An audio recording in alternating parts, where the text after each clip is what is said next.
የተከፈተ ወደ 11 ዓመት ሆነዋል። እና ሲከፈት ደግሞ እንደምታዩት ለአረጋውያን ነው። አረጋውያኖች ቁርስ ከበሉ በኋላ ምሳ ከበሉ በኋላ ሌላ ቦታ አይሄዱም። ወደ ውጭ አይወጡም። ሁለት ነበር እና ብዙ የተማሩ ሰዎች አሉ። ብዙ በአልጋቸው ላይ የሚያወርዱ እዛ በአልጋቸው ላይ የሚላክላቸዋል። መጽሐፍ በየቤቱ መጽሐፍ አለ፣ መጽሐፍ ቅዱስ አለ፣ ቁርአን አለ። እዛው አልጋቸው ላይ ስራቸው ላይ ሆነው ያነባሉ። ቁርስ ከበሉ በኋላ ምሳ ከበሉ በኋላ ወደ ውጭ አይወጡም። እዚያው አልጋቸው ላይ ሆነው ያነባሉ። ሲያነቡ ደግሞ ወደ ልጆቻቸው ወደ ቤተሰቦቻቸው ሀሳብ፣ ጭንቀት፣ ንዴት አይዛቸውም። መጽሐፍ ላይ ሀሳብ ላይ ከሆነ መጽሐፍ ላይ ብዙ ብስጭት አይዛቸውም።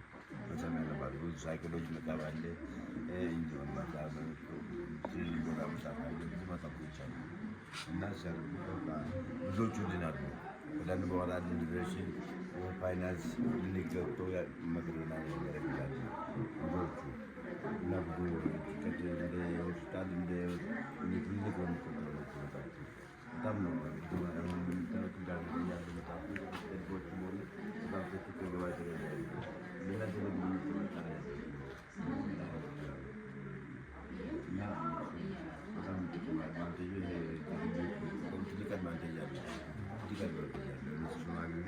ስለዚህ አሁን እናንተ ደግሞ ይዘ መጣውና አየኋቸው የህዝቦች ሳይ ውጭ ከሚውላሉ ባለቦታ ከመዋል ብዬ እነሱን ለማገልገል ነው እዚህ መጣው።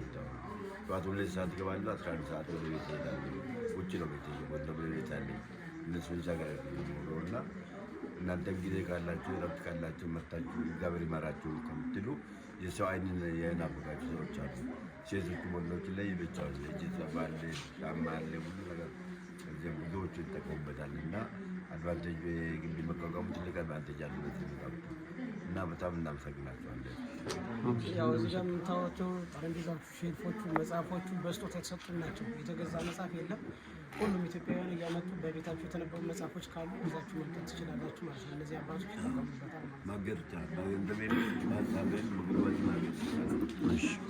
እሺ እናመሰግናለን።